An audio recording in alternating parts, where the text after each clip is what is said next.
और हरियाणा के मुख्यमंत्री नायब सिंह सैनी की ये प्रेस कॉन्फ्रेंस कर प्रधानमंत्री नरेंद्र मोदी का आभार जताते हुए सीएम नजर आए।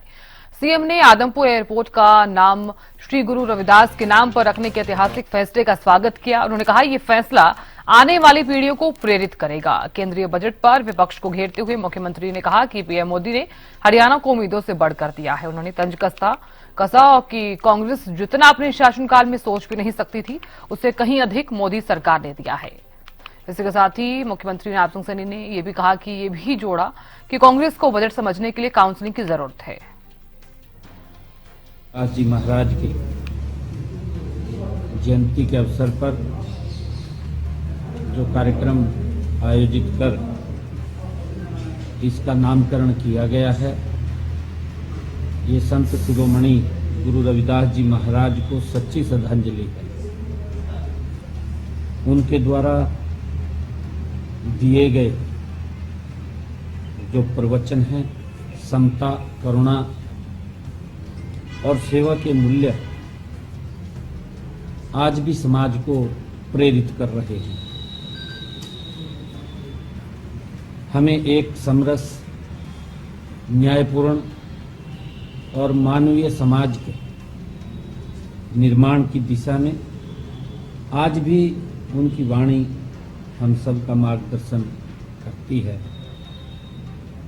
यह पहल देश के यशस्वी प्रधानमंत्री आदरणीय नरेंद्र मोदी जी ने उनके विचारों को सम्मान देने के साथ साथ भावी पीढ़ी को भी उनके संदेश से प्रेरणा लेने का अवसर प्रदान करेगी। आदरणीय प्रधानमंत्री जी ने पहली बार जो हरियाणा को दिया है, कांग्रेस 55 साल तक देश के अंदर सत्ता में रही है। ये लगातार लंबे समय तक कांग्रेस पार्टी हरियाणा में भी सत्ता में रही है, केंद्र में भी कांग्रेस की सरकार रही है। क्योंकि आरोप लगाना तो आसान है, परंतु तुलना करे किसी भी, मैं उसको बताना चाहता हूं जो नरेंद्र मोदी जी ने इस बजट के अंदर हरियाणा को दिया है, ऐतिहासिक दिया है।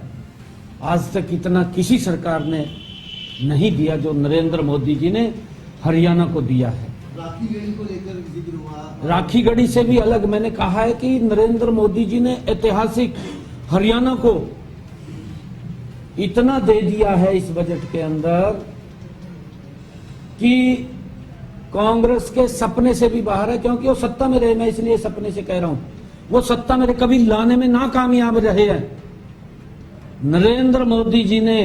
क्योंकि नरेंद्र मोदी जी हरियाणा के लोगों से प्यार करते हैं, स्नेह करते हैं, और उसका कारण है जो नरेंद्र मोदी जी ने हरियाणा को दिया है।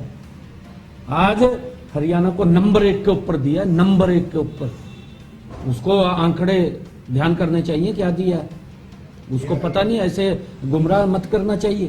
क्योंकि ये लोग तो कुछ लाने में नाकामयाब रहे हैं, केंद्र से कुछ नहीं ला पाए। पहली बार नरेंद्र मोदी जी ने, जिससे कि मेरे हरियाणा की तस्वीर बदलेगी, मेरा हरियाणा विकसित हरियाणा होगा, आदरणीय नरेंद्र मोदी जी के नेतृत्व में होगा। क्योंकि मोदी जी बहुत स्नेह हरियाणा के लोगों से करते हैं। इतना जो हमारे किसान की जमीन सेम से ग्रसित है, उसके अंदर इस बजट के अंदर कहा गया है।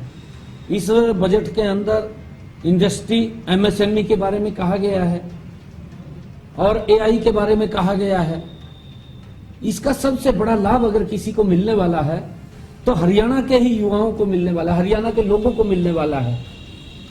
मेरे ख्याल से कांग्रेस की समझ में नहीं आया बजट। सबसे बड़ी बात तो ये है, इनको समझना चाहिए। और मैं चाहूंगा कि कांग्रेस के नेता कहीं ना कहीं जरूर इसके ऊपर काउंसलिंग लें, ट्रेनिंग लें, ताकि वो समझे इस बजट को और समझ करके फिर प्रतिक्रिया दें। ऐसे मत दें प्रतिक्रिया। कौन सी वाली कांग्रेस सर? कई तरह की है, कोई भी कांग्रेस है, अलग अलग गुट्टों में बटी हुई है। कई लोग तो देर नहीं करते भी तो माननीय सीता निर्मला सीतारमण जी ने पूरा बजट भी नहीं पढ़ा तो एक ने ट्वीट कर दिया, भाई तक देख तो ले सारा का सारा। सर कहा जा रहा है इनके अंदर होड़ लगी हुई है, सर कहा जा रहा है होड़ लगी हुई है कि कौन राहुल गांधी के पास जाकर के पहले हाजिरी लगाए।